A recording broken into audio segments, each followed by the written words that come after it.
Shalom, kami dari kelompok 1, kami akan membahas 3 filsuf di era Yunani kuno. Saya, Nuris Oktaviana Poe, akan membahas filsuf Sokrates. Dan saya sendiri, Osintia Ardiadetan, saya akan membahas tentang Plato. Perkenalkan, nama saya Sarlina Tamsen, saya akan membahas tentang Aristoteles. Kalau menurut Kanuris, siapa itu Sokrates dan bagaimana pandangannya tentang dunia? Sokrates hidup pada tahun 469 sebelum Masehi sampai 399 sebelum Masehi. Sokrates tidak meninggalkan catatan, tetapi berpengaruh besar dari 3 sumber yang berasal dari Aristoteles, Xenophon, dan Plato. Sumber ini bersepakat bahwa Sokrates sangat jelek untuk ukuran pria zaman itu. Matanya yang lebar dan menonjol ke samping, dan memiliki hidung yang pesek dengan lubang lebar, bibir berdaging besar seperti keledai, rambut panjang bergaya Spartan dan bertelanjang kaki. Pakaiannya kumuh, ia memeluk kemiskinan, sesuatu yang melawan pengetahuan umum. Penyematan filsuf sebenarnya sudah dikenal sebelum Sokrates. Kebiasaannya pergi ke pasar dan bertanya kepada siapapun yang bisa ia ajak bicara. Ia bertanya tentang keberanian, cinta, kehormatan, keadaan jiwa mereka secara umum, dan ia mendapat julukan seekor lalat pengganggu Athena. Baginya, dialog harus menelanjangi jiwa dan berefleksi agar orang menjadi sadar akan hidupnya. Baginya, setiap orang mampu mencapai dan mengomunikasikan pengetahuan tertentu kepada orang lain. Ia membantu orang lain untuk mengetahui dirinya sendiri. Ia tidak pernah meminta upah sedikit pun, yang berbeda dengan kaum sofis. Moral Sokrates tidak percaya pada dewa-dewa orang Athena. Di Athena, agama-agama ialah partisipasi publik, hukum yang untuk memelihara kuil-kuil di Athena. Ada 4 pemahaman atau poin penting dari filsuf Sokrates. Yang pertama, kebenaran umum.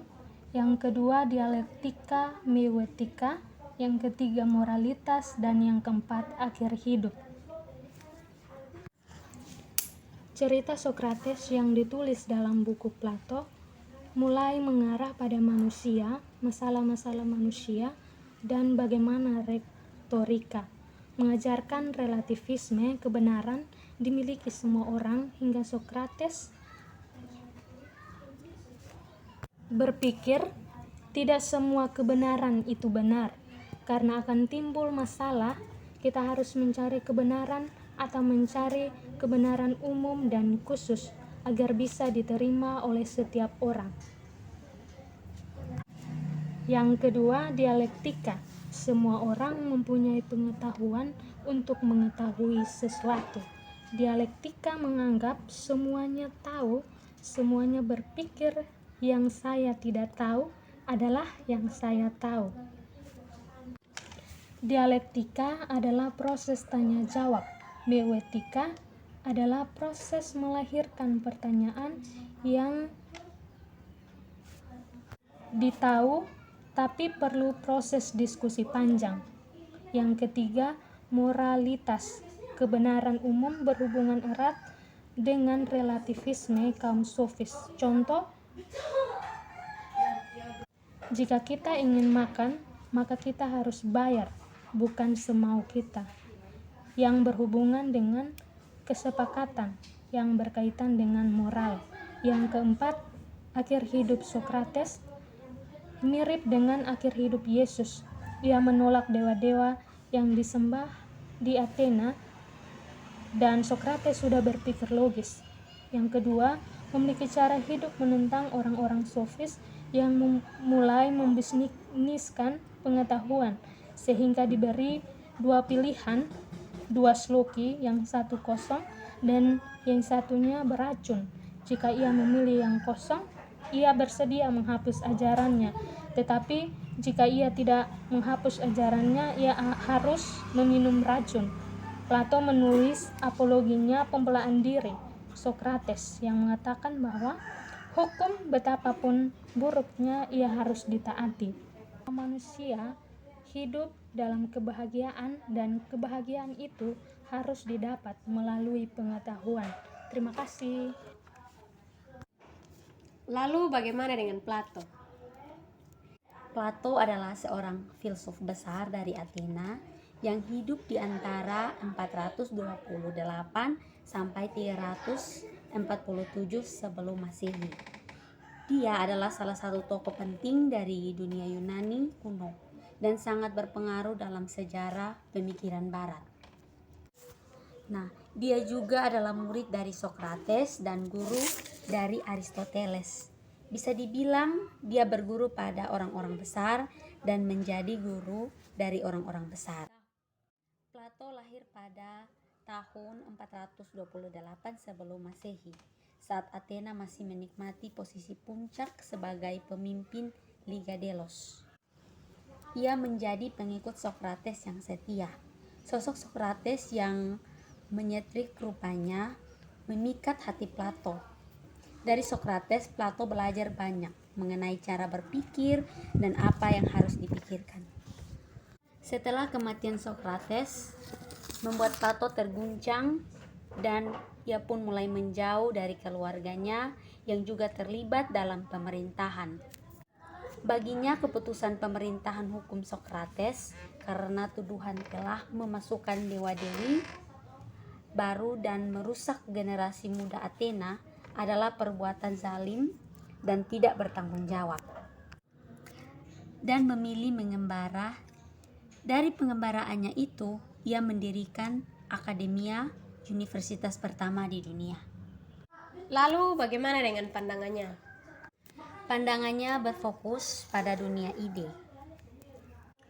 Berbeda dengan Sokrates dan Aristoteles, ajaran Plato memiliki ciri tersendiri yang lebih menekankan untuk mencari kebijaksanaan dan berpikir kritis. Pemikiran Plato yang paling fenomenal yakni dunia ide atau gagasan. Plato mengajarkan manusia sesungguhnya berbeda di dunia yang berbeda, yaitu dunia ide dan dunia fisik. Dunia fisik atau tempat yang kita tinggal hanyalah sebuah bayangan dari dunia yang asli. Dunia ide yaitu dunia ide yang bersifat abadi dan kekal. Pengertian ide yang dimaksud Plato adalah Plato bukanlah ide seperti gagasan atau pemikiran manusia. Ide ini sama sekali tidak ada di dalam alam pikiran manusia. Justru ide adalah hal yang tetap atau tidak dapat berubah. Misalnya, ide mengenai bentuk segitiga, ia hanya satu tetapi dapat transformasikan dalam bentuk segitiga yang terbuat dari kayu dengan jumlah lebih dari satu. Ide mengenai segitiga tersebut tidak dapat berubah, tetapi segitiga yang terbuat dari kayu bisa berubah. Seluruh barang yang dihasilkan manusia menurut Plato hanya merupakan kopi dari ide. Sehingga barang tersebut tidak dapat pernah sempurna bentuk aslinya. Pemikiran Plato yaitu tentang cinta. Plato membagi cinta dalam 3 jenis. Eros adalah cinta jasmania, cinta paling dasar di mana cinta ini hanya pada karakteristik fisik. Plato membagi cinta dalam 3 jenis. Eros adalah cinta jasmania, cinta paling dasar di mana cinta hanya ada pada ketertarikan fisik, hasrat, ingin memiliki dan mencari objek keindahan untuk memperoleh kepuasan.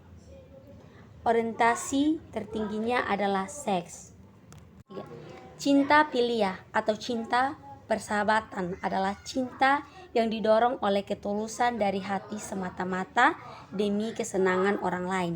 Cinta ini tidak memandang jenis kelamin. Kemudian cinta agape atau cinta ketuhanan merupakan level cinta paling tertinggi, cinta yang bukan hanya ketertarikan fisik, tidak ada hasrat seksual dan hasrat ingin memiliki.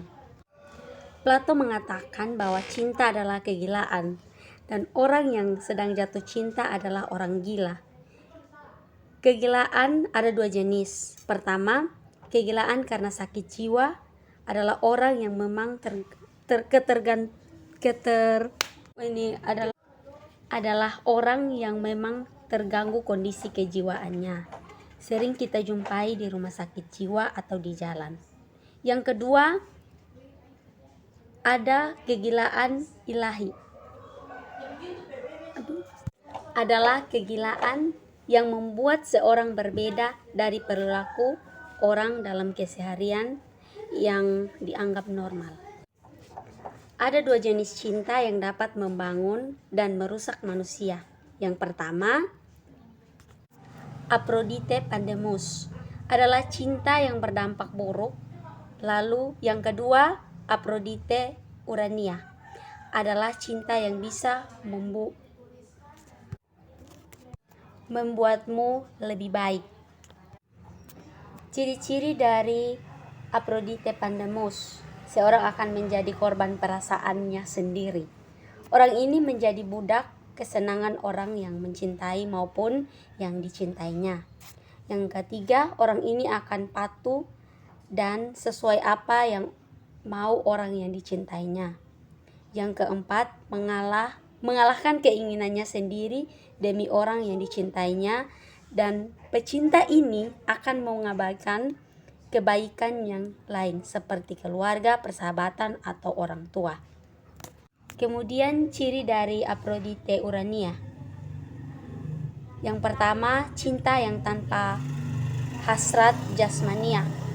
Yang kedua, tidak butuh balasan. Yang ketiga, meskipun terpisah secara fisik, namun cintanya tetap ada. Yang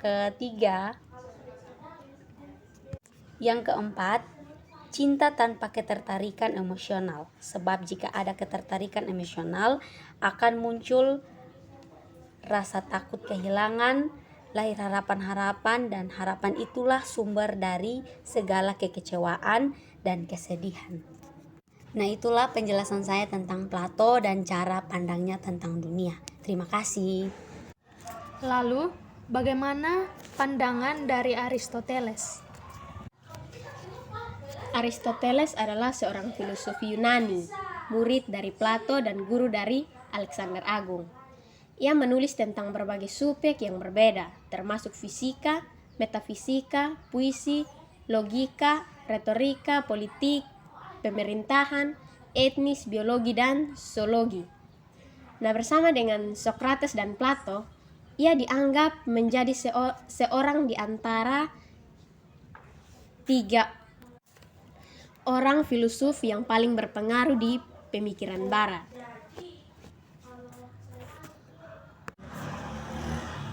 Aristoteles lahir tahun 384 sebelum Masehi di Stagira. Langsung di bagian. Nah, filsafat Aristoteles berkembang dalam 3 tahapan. Yang pertama, ketika dia masih belajar di Akademi Plato, ketika gagasannya masih dekat dengan gurunya tersebut. Kemudian ketika dia mengungsi, dan terakhir pada waktu dia memimpin Lyceum, mencakup 6 karya tulisannya yang membahas masalah logika, yang dianggap sebagai karya-karyanya yang paling penting.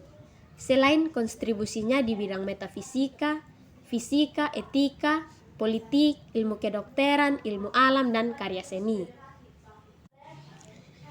Nah, di bidang ilmu alam, dia merupakan orang pertama yang mengumpulkan dan mengklasifikasikan spesies-spesies biologi secara sistematis. Karyanya ini menggambarkan kecenderungannya akan analisis kritis dan pencarian terhadap hukum alam dan keseimbangan pada alam. Berlawanan dengan Plato yang menyatakan teori tentang bentuk-bentuk ideal benda, Aristoteles menjelaskan bahwa materi tidak mungkin tanpa bentuk karena ia ada. Pemikiran lainnya tentang gerak, di mana dikatakan semua benda bergerak menuju satu tujuan. Sebuah pendapat yang dikatakan bercorak teleologis. Karena benda tidak dapat bergerak dengan sendirinya, maka harus ada penggerak, di mana penggerak itu harus mempunyai penggerak lainnya. Hingga tiba pada penggerak pertama yang tak bergerak, yang kemudian disebut theos, yaitu yang dalam pengertian bahasa Yunani sekarang dianggap berarti Tuhan. Logika Aristoteles adalah suatu sistem berpikir deduktif, yang bahkan sampai saat ini masih dianggap sebagai dasar dari setiap pelajaran tentang logika formal. Meskipun demikian, dalam penelitian ilmiahnya ia menyadari pula pentingnya observasi, eksperimen, dan berpikir induktif. Hal lain dalam kerangka berpikir yang menjadi sumbangan penting Aristoteles itu silogisme yang dapat digunakan dalam menarik kesimpulan yang baru, yang tepat dari dua kebenaran yang telah ada. Misalkan seperti ada dua pernyataan di sini. Yang pertama, setiap manusia pasti akan mati. Yang kedua, Sokrates adalah manusia. Maka dapat ditarik kesimpulan bahwa Sokrates pasti akan mati. Lalu pada bidang politik, Aristoteles percaya bahwa bentuk politik yang ideal adalah gabungan dari bentuk demokrasi dan monarki. Karena luasnya lingkup karya-karya dari Aristoteles, maka dapat dianggap ia berkontribusi dengan skala ensiklopedis, di mana kontribusinya melingkupi bidang-bidang yang sangat beragam. Misalnya studi tentang prinsip-prinsip awal mula dan ide-ide dasar tentang alam. Kalau di bidang seni, Aristoteles membuat pandangannya tentang keindahan dalam buku Poetike. Aristoteles sangat menekankan empirisme untuk menekankan pengetahuan. Dia mengatakan bahwa pengetahuan dibangun atas dasar pengamatan dan penglihatan. Nah, menurut Aristoteles, keindahan menyangkut keseimbangan ukuran, yaitu ukuran material. Menurut Aristoteles juga, sebuah karya seni adalah sebuah perwujudan artistik yang merupakan hasil katarsis, disertai dengan estetika. Nah, katarsis adalah pengungkapan kumpulan perasaan yang dicurahkan keluar. Kumpulan perasaan itu disertai dengan dorongan normatif. Nah, dorongan normatif yang dimaksud di sini itu dorongan yang akhirnya memberi wujud khusus pada perasaan tersebut. Wujud itu ditiru dari apa yang ada di dalam kenyataan. Nah, Aristoteles juga mendefinisikan pengertian sejarah, yaitu sejarah merupakan satu sistem yang meneliti suatu kejadian sejak awal dan tersusun dalam bentuk kronologi. Pada masa yang sama, menurut dia juga sejarah adalah peristiwa-peristiwa masa lalu yang mempunyai catatan atau bukti-bukti yang konkret. Nah, itu pandangan Aristoteles yang saya ketahui. Terima kasih. Terima kasih, semoga bermanfaat. Salam.